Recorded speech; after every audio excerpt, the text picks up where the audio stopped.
Welcome back to the shop. Today, I'm building a workspace extender for the bandsaw. The bandsaw is great. I love it. We installed it in a previous video. We did some test cuts. We even cut some dimensional lumber. But the one problem it has is that the workspace is 15 by 15. When I was sawing up dimensional lumber, I saw those limitations pretty quickly. Since the workspace is only 15 inches across, the bandsaw blade sits right at 7.5 inches. And you really need a couple inches to clamp the fence down to operate it safely. So I've been thinking up ways to extend the workspace to get a little more use out of it. Let me show you. This is my Craftsman Pro 15 inch. And here's the workspace. So it's 15 inches by 15 inches.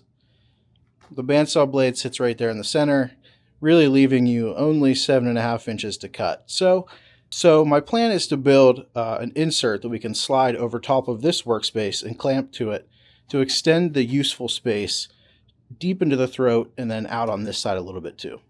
My thought is that I'll use a piece of melamine here, extra from the workbench, and I'll put some guides on it using some of this scrap wood.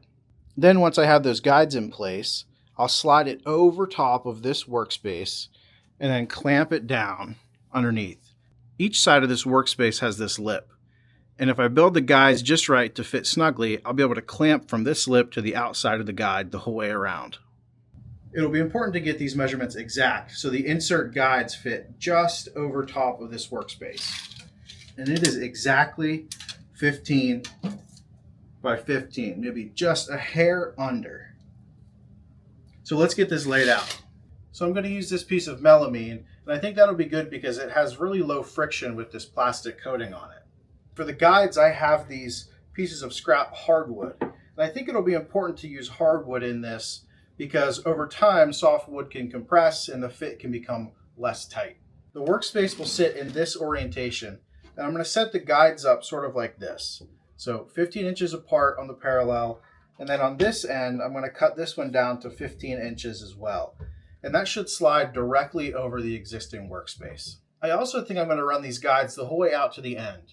That'll help me align this insert for easy installation. So I'm going to do some measurements and get these guides cut down. My only real restriction is the throat depth, which is this measurement here. So if I make that measurement, it looks like it's about 7 inches from the inside of the throat to where the existing workspace starts. So I think I'm going to give myself some space and say, let's make that 6 inches. I know that the piece I have is 31 inches long, and I can cut it down if I want to, but that should give me plenty of space for use. In this direction, I know that piece is 21 inches wide, so I think I'm going to make it easy for myself and just say that we want the stop to be at 3 inches on this side, and then it'll go about 3 inches past the back of the workspace there to 21 inches. So I'll take those measurements and get the melamine marked up. This melamine has a chip on this side right here. So I'm going to count this as the bottom. And left and right doesn't matter in my orientation here. So let's measure 6 inches on this side.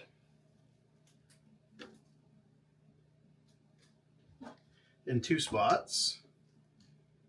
And then 3 inches from this side.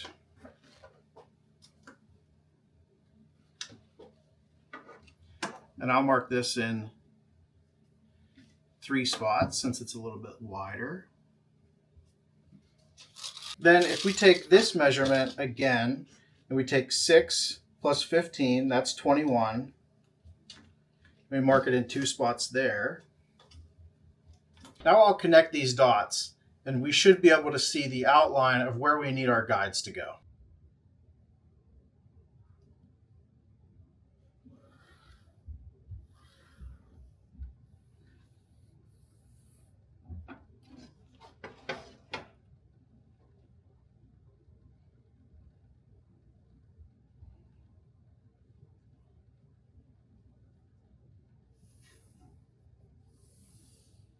Now, if I measure this, it should be 15 inches. It is. How about on this side? Yep, it's perfect. So what we'll do is we'll cut these down to size and then align them right to this mark. And we'll put this mark on the inside since this is how big the insert is. So it should look a little something like this for these parallel guides. And then I'll cut this one down and it'll go at the end just like this. Cut off there.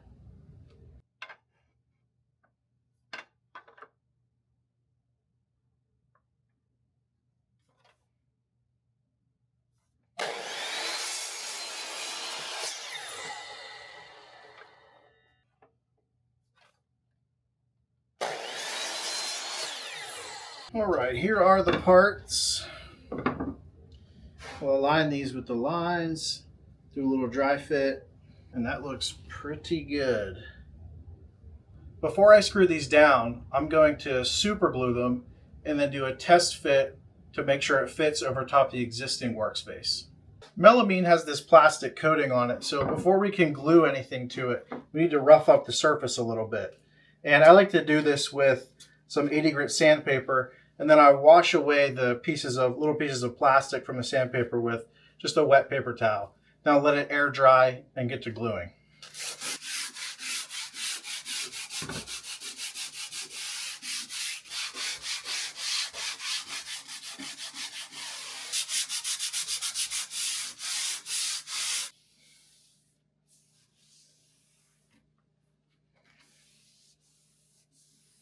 Now I'm going to use this 2-part super glue, and I'm going to put it on pretty thick here.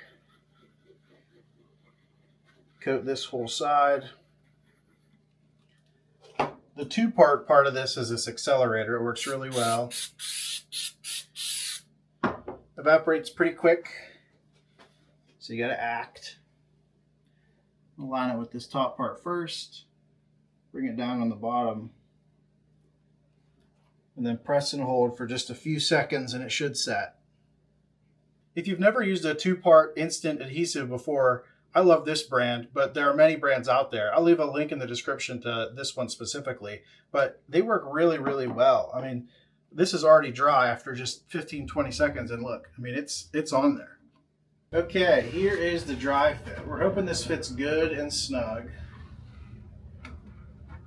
And I can only get back to about there because that's where the blade is. And I don't really want to cut this line out without having these screws in place on the guide. So I like that a lot. A little bit of play to get it back there, but not very much. So this is really great. Now that we know this fits, I'm going to transfer the measurements from the underside up to the top so I know where exactly these guide boards are. And then I'm going to mark some holes, pre-drill them, countersink them, and then use some screws to screw them fast. Once that's in place, then we'll get it on the bandsaw, push it in, and get that line cut where the bandsaw blade's going to be.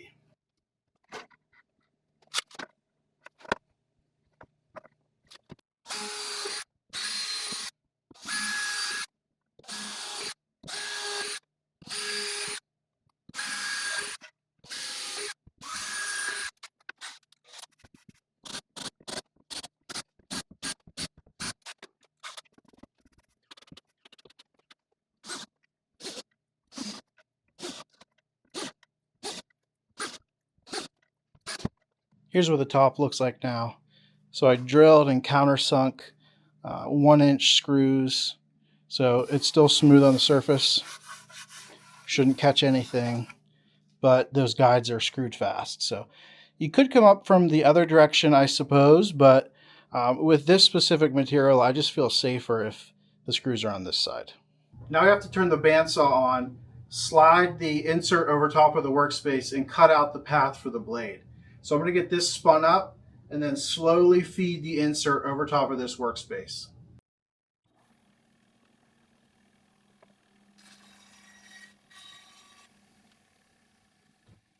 I'm going to end up getting some dedicated C-clamps for this. I want to get shorter ones for this side so I'm not trying to work around the clamps. But let me show you how this is going to work. I can place a clamp right here, tighten it down. Same thing on the front. And even just with those two, it's pretty sturdy. Like I said, with dedicated C-clamps in the right spots, this thing will functionally be the workspace. Now look at the size of that functional workspace now. It was 15 by 15. Let's look at it now. So it's 31 by 21. I mean, that's tremendous. We can even throw the fence on there to see how much more stable that is. There you go, just like that. Same fence fits. Might have to get a longer actual fence portion, but the clamp itself still fits.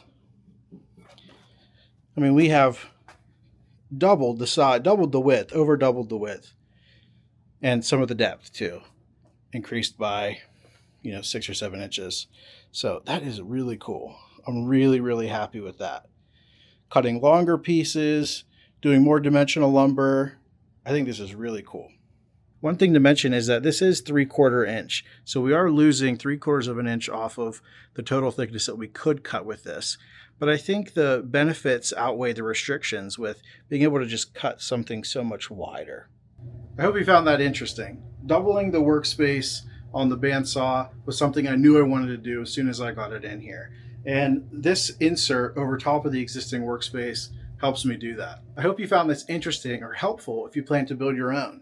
I have lots of projects coming up with this and other tools in the shop, so subscribe so you don't miss those. Thanks so much for watching. See you next time.